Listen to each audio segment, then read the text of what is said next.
from unskilled midwives, while two women spoke to KTN News on their experiences. Caroline B. with that report.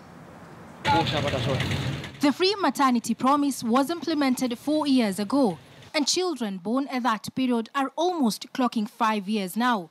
Gloria Wandia, a mother of two, lives in Kenya-Israel area of Machakos County. Her first child was born in 2009 at the Machakos Level 5 hospital through the cesarean section. She had to part with 6,000 shillings to settle the hospital bill, and at that time, she was struggling to make ends meet.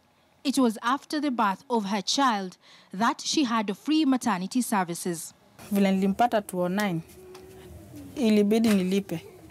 Juu kulikuwa by that time watu walikuwa wanalipa. Na pia equipment hazikuwa kama za 2013.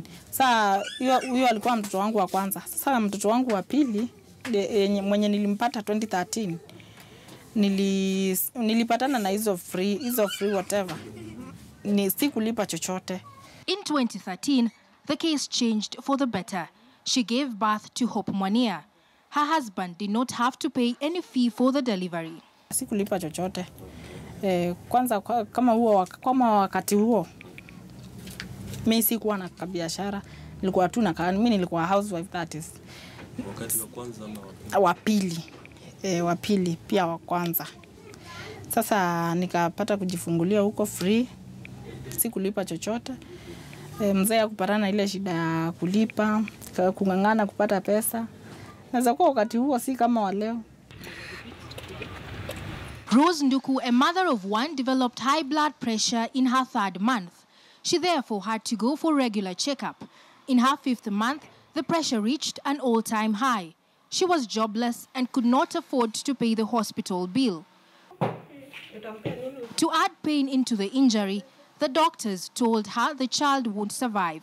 It was at that point that the free maternity health care was introduced. Nikaambiwa hiyo pressure vile iko juu, huyo mtoto hata make kusurvive kwa tumbo. So akaniambia the option ni tutoe huyo mtoto.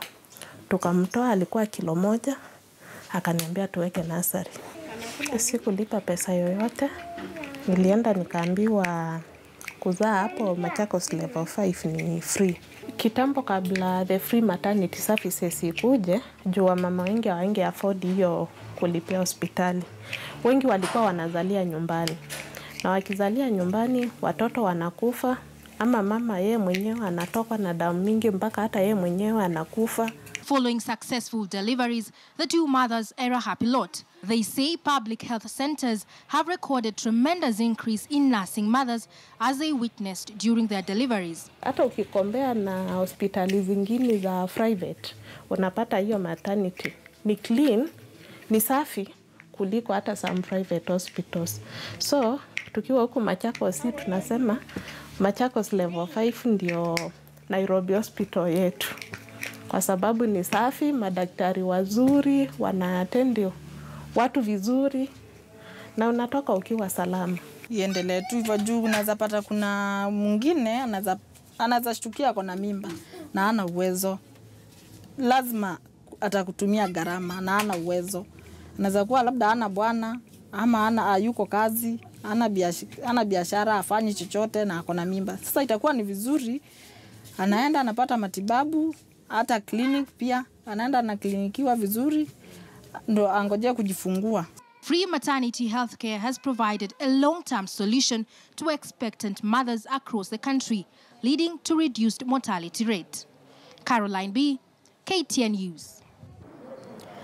Last week, we brought you part 1 of Inspector Fisi, or part of a 4-part series produced by African censors John Alenam, with footage from brave Kenyans